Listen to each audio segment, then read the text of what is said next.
Hi guys, it's Colton Lindsay here with winningtheinnergame.com. Also, we've got superstar, Mr. Sold himself, Deric Lipski. Hey, what's up? Salt Lake City, Utah. That's it. I heard about this place. What the ads were to come on. It's really beautiful down here. Yeah? Yeah. What have you seen so far? Good rib joint, and I saw the temple right behind it. Give them a shot of the temple over here. Temple? Yeah. If I can see that in there. I guess people come from all over the world to see this place. Yeah, it's Temple Square here for the Mormon Church. Yeah, a lot of weird looking people here though. What are you doing here in Salt Lake, really? Not just hang out with me, I'm sure. I'm getting pulled in for a conference, doing another corporate event, speaking. A company called Redx. They had me come down and get their sales force up and running, like other companies. You guys need some corporate sales help? This is the guy. Mr. Sold, That's Deric it. Lipski. And I'll tell you, Deric is even better looking in 3D than he is 2D. So You don't gotta tell me. sexy beast. I literally was bouncing dimes off his ass earlier. He's got such a tight ass. That's right. I was catching him. No hands. So tell us a little bit about yourself, what market you're in, and how long you've been in the business. 14 years in the business. I work in the Boston area, a little South Shore, a little under 700 homes sold under my belt, and just kind of known as a script master around now. And now I do a lot of motivational stuff. I coach people, same as Colton does, a little different. We do different sort of avenues, but yeah, just kind of everything and anything, really. Perfect. So you're in Easton. Where's that located to Boston? About 45 minutes south of Okay. Boston. Yeah, just like you're in. What's it? I'm in Layton, which is just basically north of Salt Lake City. About half an hour. 25 minutes, 30 minutes. Yeah, so out of the main city. Yeah, we don't have a ton of wind on this. I'm actually doing this interview with the questions on my phone, so I'm gonna look down. I just got to the airport. This guy picked me up. Yeah. Instead of there holding the sign. Here's what was super cool. Two things that I saw Deric do really quickly, because you see him on his videos against tough expireds, he's like this big old tough macho dude. Yeah, muscles, good looking. So first thing is we roll up and there's a panhandler on the side of the road and he just rolls the window down and gives her a $5 bill. $20 bill. My bad, I thought it was $5.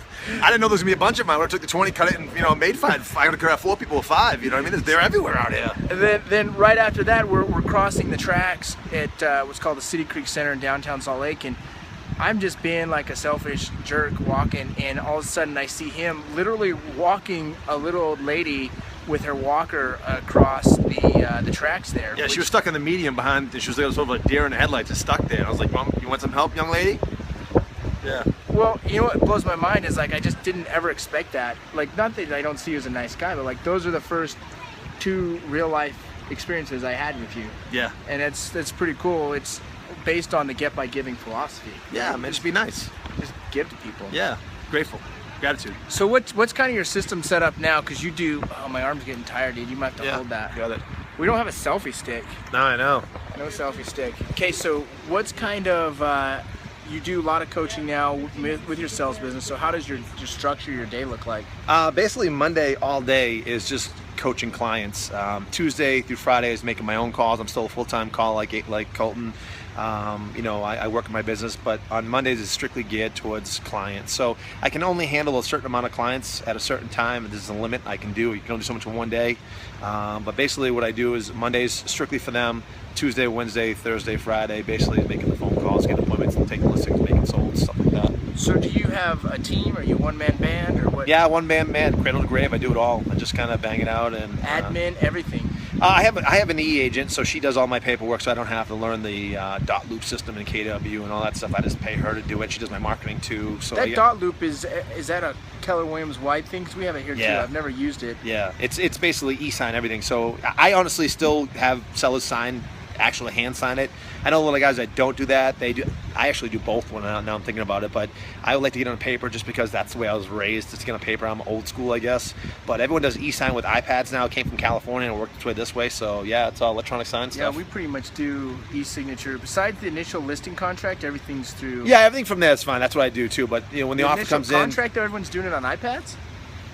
A lot of guys go in there for even the listing. They'll go in there with the iPad and then they'll email it to their phone directly, and they have them sign it and email it back to them, so they have it right then and there, so they don't actually write anything. A lot of guys in my office will actually do that because they don't want to touch any paper anymore. That's weird. I haven't gotten that mindset yet. That's a good thing to do. but I haven't Dude, done there's that. just to me something about handing a customer a pen and say, any questions, just sign the contract. Oh, I make them hold the pen during the presentation. Like, you're gonna hold this because you're gonna use this later on. And I'll have them hold the pen and physically anchor them to get the idea of signing it. How we were talking about some of your coaching clients earlier. Yep. And the challenges they have of actually just making the calls and going to work. That seems to be a universal thing with agents. What do you think the holdup is?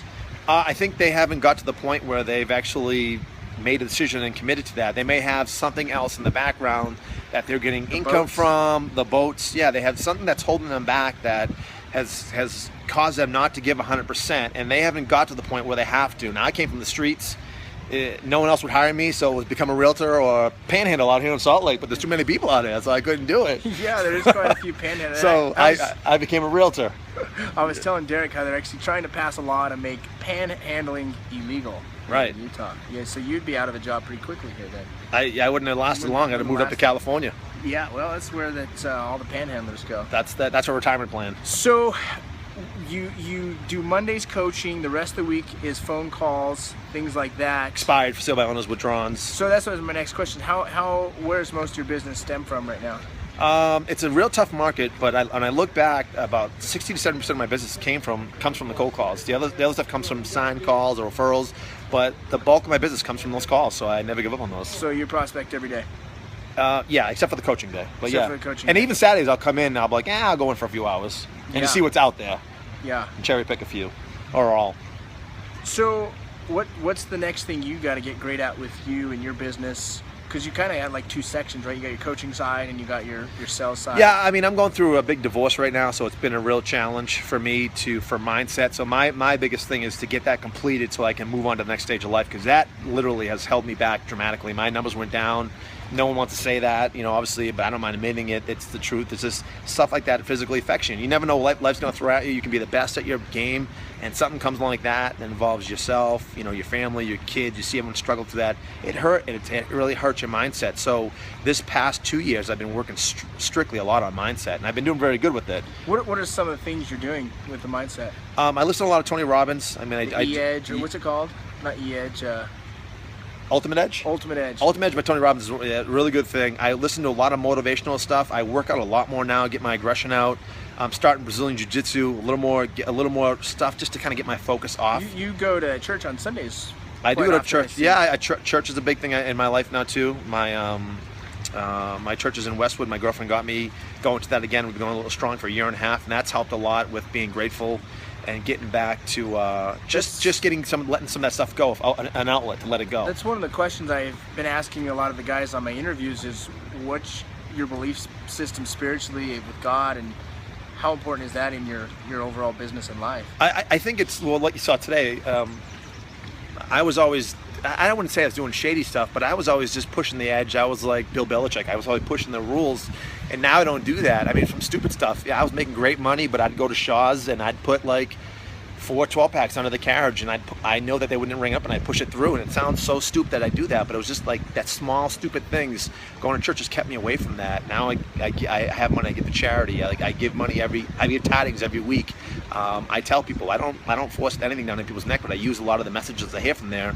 And actually use it in my coaching call. So I'll hear stories about the Bible, and I'll be able to apply those to my coaching call for that week. Well, I think there's something just said about, like, you need great trainer, you need great successful person. They come from this place of serving other people, right? Yeah. And we can get so caught up in this business, especially the income that we earn, of just getting selfish. And bored. I mean, I can't tell you how many times I've been on the phone and heard the same story, and I'm just like, Jesus, I'm sick of hearing this. But that's my job. Our job is to hear. We know what the story is, you know, and we got to call them. And I don't want to step. It's so easy to say, well, I know you want to say this and try to speed the conversation up, but you can't even do that. You have to listen to everybody, give them their time, be generous with time, and be grateful for the business. Well, I think that's pretty powerful. The whole concept of listening to people, right? Really engaging. We've got these. You guys have seen me look at my phone several times, or you're out with friends or family, and how often are we just? I make it a rule after 6:30, 7 o'clock. I don't answer the phone if it rings or not. Where do you put your phone? What do you do to make sure you don't do that? I just stick it wherever. I just don't look at it. Okay, so you just get it out. Almost my whole career, I haven't really worked weekends, and I'm usually home by 6:30 or 7 o'clock, unless I have an appointment where I have to go out there. And I've made great money, but the reason why I can do that and why Colton can do that is because we prospect every day, so we can make our appointments. We determine our schedule. I don't jump to the phone when it rings. I don't have to anymore. A new agents do that, and other people who don't prospect do that because they have nobody to get business. When you call and make business, you can predict where you want to go and when you want to be. You create your schedule. You don't let someone create it for you. Well, that's what I do to put out fires. Don't get me wrong, here and there, but it's not. Well, there's always fires. There's always fires, right? There's always fires. Well, that's one thing I've got really good at developing the last 24 months is okay. I meet at 3 o'clock or 5 o'clock. That's it. Right. That's it. And if you'd be surprised at how many people will actually say, you know what, actually, yeah, 5 o'clock will work, or I'll come home early from work, or whatever it is. Yeah. And we've actually started shifting, I should say we as an I, to focus on how many in-office listing appointments can I start getting, right? My goal is have them come to the office. Have them come to the office, so it's more efficient than have to drive out there. Of course it is. So that's my goal. That's a challenge. To 40% of my appointments, hopefully, to get them in office. I've never had one come to the office. So I've always gone to them. Yeah, it's been the whole new mindset. It is. Because the people I can imagine the objection is going to be, you haven't seen my house yet. Yeah, well, and how we've got around that is like when Garrett, our marketing director, delivers the pre-list packet. Yeah. We're having him start to do a quick maybe preview of the house, take a few shots and a little video, and we can sell them the idea that we've seen the house right ahead of time. Right. So it's kind of cool. It's thinking a little bit differently. I was going to ask you, as far as your how many of your deals are buyers versus oh snap, yeah, fumble. How many of your deals are buyers versus sellers? I'm probably 80-20 sellers. So mostly sellers. Yeah. Okay. That actually, if I did more buyers, you would imagine my schedule for the weekends and at nighttime wouldn't be so flexible. Yeah. Yeah. So and most of my buyers actually are my sellers. That's. So you don't like I always show my property. If a buyer comes, he's qualified, I qualify him, but I don't just jump at the phone when someone says, hey, I want to look at a house, and they don't want to give me the information. I'm like, well, go find someone else because I'm not the guy. Yeah, so you're going through, you ask your questions, they either give you the answers you need to meet with them, or they don't give you the answers. Yeah, if they don't give the answer, like if you're pre-qualified, you're happy to show someone. If I say, can you bring a pre-qualification letter or the pre-approval letter to the listing when we go there? Well, I don't like to show people. Well, then you're not going to get in the house. Yeah.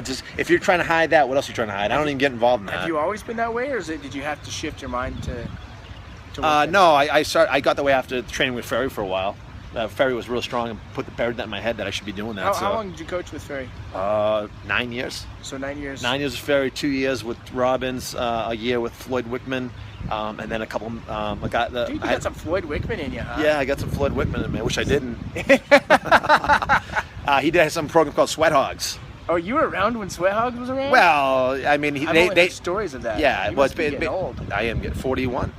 Be 42 this year. Is that weird? Him and Ferry actually started out as business partners. They did, right? And I think they kind of had a program like Sweat Hogs, or I don't know how it all. Yeah, he went one way, he went the other way. They had a disagreement and they separated ways. Both dynamic things, and a lot of things are the same. And the language just changed it around. The same kind of questions, just put in different order. Looks like Ferry's same thing with Keller Williams. You go to Bold or you go to any of those programs. I mean, most of the stuff I've seen from those programs are pretty much a watered down version of Ferry, Tony Robbins, and Floyd Whitman. Yeah, just kind of blended together. The Bold program itself, it's basically, in my opinion, the duplicated version of Sweat Hogs and what Mike Ferry did with his 8-week training course. And if you ever train with Tony Robbins, you'll see a lot of his stuff. Even the scripts are the same thing, just reworded, just a little different. So they could. Well, they had to do that because they would get copyright, and Mike's very adamant about suing people if they found it copyrighted. Yeah. So you'd had to make sure they copied. They had to change it just every word because you can't own a word. You know what I mean? Which is funny because Mike Ferry's scripts aren't all that great. I mean, they're good. Well, they're good. They're really good if you're beginning. And I always tell my coaching clients, like, use whatever scripts you want. Some people choose those. And I'm like, those are actually good questions. It's the framework, but it's what they don't teach you. It's what's in between those questions that are It's getting your own voice. Yeah, it's having your own voice in there. We talked about that. We were talking about role play partners earlier when we were at lunch, and you kind of hear these robots. They watch our videos. Yep. And they almost try to mimic, you being super aggressive Boston type character, or a laid back type. I'm more of a laid back. Yeah. And East Coast, West Coast. You've got to be able to develop yourself. right? Well, yeah, because now I don't know about you, but when I started out, I was a parrot too. That's what I did. I heard Ferry, I heard Neil Weichel. He was like my white Michael Jordan.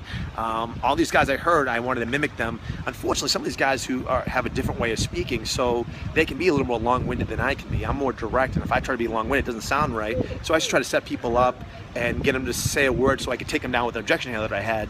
And that's okay to do that, but you have to get to the next level, which is having your own voice. It's nice what me and Colton say. We put that out there so you can have it, because what we saw out there sucked. So I want to make videos not for any purpose of making money, but just to show you, like, here's how, when a seller talks to you, here's what you say, here's an actual takedown, this is what you say when they say this. But you know, over the course of time, even in the last video I made, I think was probably 3 years old, and even that video, I've gotten so much better than what I am now. Now it's more conversation. I don't have to worry about the framework. I know the questions I need to ask.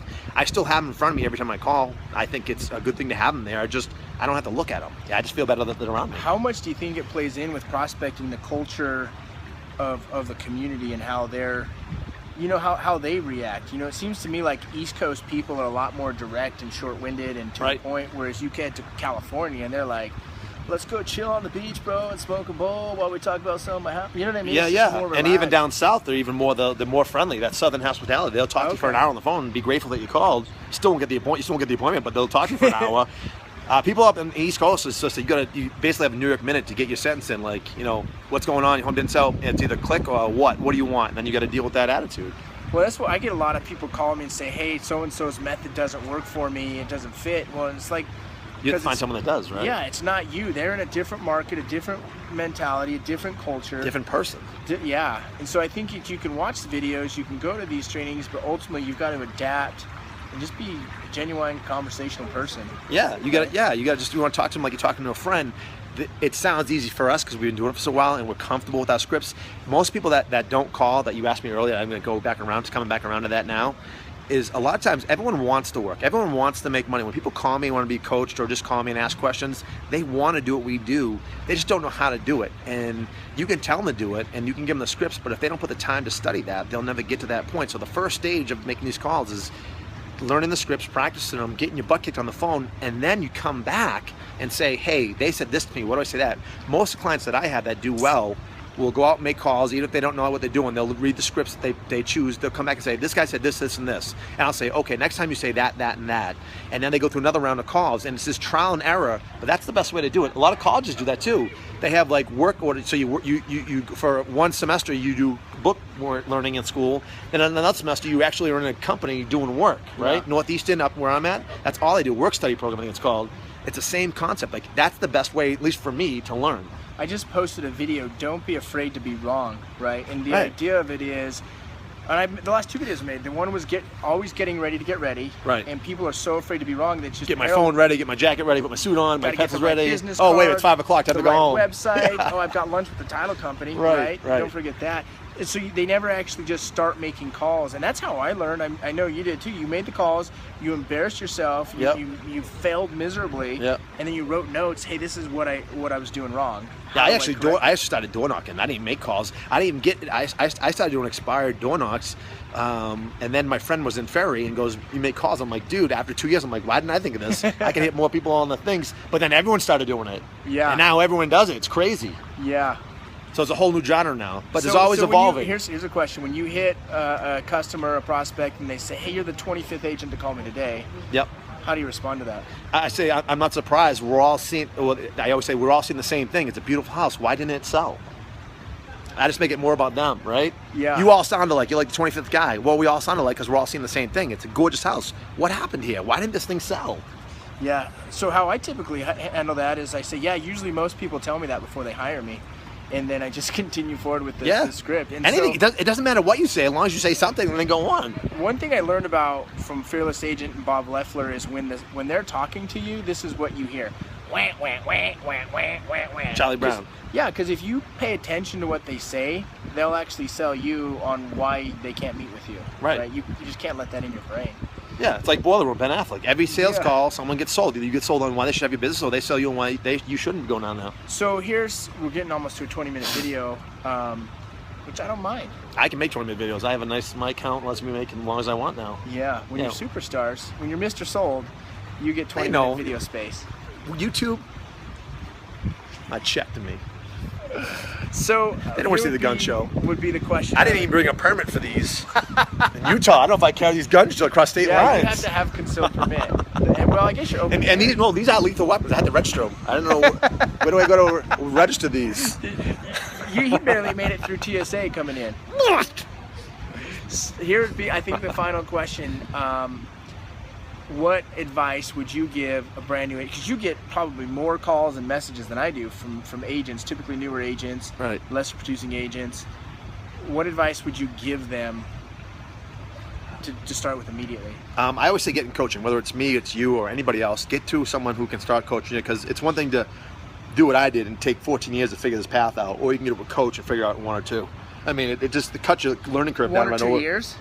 Well, yeah, if you have the, well, I mean, not going to get to our level in 1 or 2 years, but you're going to get to that path where you start making money. Well, that's what I want to hear, because I think a lot of people will join with like Fearless Agent or even any other coaching program, and it's like they think, oh, I paid for coaching, I'm going to make $100,000 in the first month. And that can happen, but most 9 out of 10 times it won't happen. You know, it's a progression. I tell people all the time, you make the calls. Here's a progression for making calls, just so you guys know. You make calls, you get no appointments. You get frustrated. You make calls, you get some appointments, you don't get any listings. You make calls, you get some appointments, you go on listings, but you don't get them. You make calls, you get appointments, you go on listings, and you get them, but they don't sell. Then the last ones, you make calls, you get appointments, you go on them, you list them, and they sell, and you get the check. But that's baby steps through the thing. Now, any one of those can be mixed up at any given time, and I'm not saying that every call you get, you're not going to get, listing you're going to get, but the chances get greater as you get longer in coaching, more and more coaching. Same thing with weightlifting. The more you work out, the more weight you can press. So right? it's an A to Z, but it's like you can go to A to Z trying to figure it out yourself, or you can go A to Z with a proven system, a proven model to help you get to point B, point C, point D quicker then. Yeah, I mean, coaching's number one. Number two is get on the phone and get embarrassed. You're going to make phone calls. Who cares what you say, what you don't say? Just get on there and understand that you're going to get told no a million times. And don't get frustrated. I get told no every day. I mean, I'm lucky to get one appointment. In this market, I'm lucky to get one appointment a day now. I'm getting like one every other day or every third day. It's not like, I'm not up here superstar saying I do 500 deals a year. I don't. I wish I did. I'm sure you do too. But the reality of these calls is they're hard work. But the income that you generate, number one, you make good money. Number two, you can control your schedule. So if you have a family and you want to be home, you know, you have your wife stay home. Yeah. I'm going to divorce, but my wife never worked when I was working the whole time. She stayed home and helped raise our kids. Like we talked about the daycare thing. It's important. Yeah. So this kind of work you put in now is for that later on. Get a good system to call, get some scripts, and just get on the phone and start doing it. Well, and that's what I try to tell all these agents. Go to work and don't be afraid to be wrong. And don't be afraid to fail, because you're going to have 99% failure rate to get the 1% success, right? I mean, you just have to fail a lot to succeed. What? Say it again? Sorry, my text just came out. I was trying to read that. You have to fail a lot to succeed. Yeah, right? of course. Yeah, absolutely. Absolutely. Yeah, you got to, I mean, I'm supposed to get told no. I mean, like, I've been on plenty of listings where now I don't even really get told no. They pretty much just say, like, I'll let you know, but I know it's pretty much a no. And typically when I go on a listing appointment, it's not that they're going to list, if I don't get it, they list someone else. They pretty much know the price. They just don't want to sell for that price. Yeah. I make a pretty strong case about money. You know what I mean? Like, here it is and here's why. Yeah. Well, so here's, I forgot what I was going to say. What I was going to say is a lot of people know me as the successful dude with FSBOs, right? That's what. Yeah, everyone knows you. Yeah, I get stereotyped everywhere I go. Yeah, and what's funny is I've probably done, like I told you, 3 or 4 FSBOs all this year.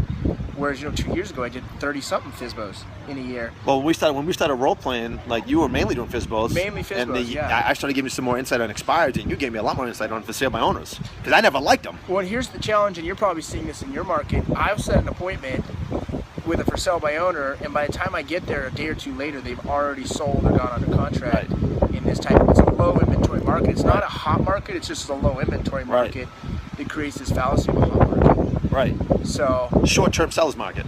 Yeah, absolutely. So the moral of the story is get a coach, contact Deric. He does a lot of one-on-one coaching. Yep. Get in touch with me and Fearless Agent and Winning the Inner Game. We'd love to help you out. Second is start memorizing and studying the scripts. Yeah. The dialogue. Role play. Role play. Role play anywhere you go. You go to Google Hangouts. You can go like all these different. Your website, get guys. Fearless Agent always has people looking for role play partners. Yeah, and the third is get on the friggin' phones and go to work. Go knock doors. Go talk to whatever. Get told no a million times. Go to the grocery store and talk to everyone there. Just talk to people. right? Yeah, just get to know. Yeah, but I mean, if you guys are looking for immediate business, this expired for sale by owners. That's what's out there now. These are people waving their hands saying, hey, I want to sell. Just either I don't want to pay you or my last agent sucked. I don't know if this kid that's been joined us with Fearless Agent. He's 20 years old. Yep. He's in New Jersey. Gary's Aldana. He sent me a text message late last night. He's like, it's so cool. I just took a listing from a cold call. He was just doing cold calls. 20 years old. He's taken a listing probably every other week at 20, which was crazy. And all he did was join a coaching program and start making the calls. Dude, I got some people from these videos will call me and say, even if they don't ask for coaching, they'll say stuff like, dude, I just want to thank you for these videos. Yeah. Because of this video, I actually got back to work. I used your scripts. I got listings, and I was able to make enough money to stop my foreclosure on my house. And I hear that, I'm like, wow, this is pretty cool. You know what I mean? That's why I actually like the coaching side of this business a lot more. You help people at a greater level. Yeah. Well, you help buyers and sellers, but to see someone stay in the business and get out of bankruptcy and foreclosure to start generating six-figure incomes is cool. Yeah. Just help them, and you take these tools with you wherever you go. It's not just you take these tools and you use them for 6 months. These are the rest of your rest of life. Whether you're selling real estate or you're always selling yourself, whether you're trying to get a new job, whatever you're doing, these are solid tools for life. Right? I've used these on my girlfriend and my wife before, like the objection handling stuff. Oh yeah. I'm sure you have too. I completely understand. Yeah. I mean, I understand that the dishes didn't get done. I understand that. Yeah, my wife when we first got together, she was like saying like she didn't want to. I was like, you should move in with me, and I was trying to get her to come in. And she's like, I don't know, and I was like, well, other than not knowing, what other reason would stop you from moving in? Yeah. Right. Just try to break it down to the bare minimum. So What's the drawback? What's the drawback? Right. I know I'm not that good looking. I get that. Is it because you hate me, or what is it? Yeah. What is it? Right. Exactly. I hate you. I mean, we got to start. It's a big commitment to move forward. I told her when I first met her, she's the hottest 8 in here in the club. She didn't like it. The hottest 8 in here. Who do you think lies more, men or women? I don't know. Probably women. Yeah. Yeah. How about you? Be honest. I don't know. I mean, I think women lie about like buying shoes and stuff, and like guys just like lie over stupid stuff. Like, no, I was at. I wasn't drinking a beer. I wasn't drinking a beer. Yeah, it got bad at my place. I used to actually have a refrigerator in the garage, and when I come home, if I had a couple of beers, I don't want her to know. I'd grab a beer on my fridge and walk in. I'm like, what? You just had the sip. That's not good. All right. So, that it? Yeah? Yeah. All right, everyone. So call Colton, call me, whatever you need for help, coaching, or call whoever you want. But make sure to subscribe to our YouTube channel. Yours is Deric Lipski, Mr. Sold. Yeah.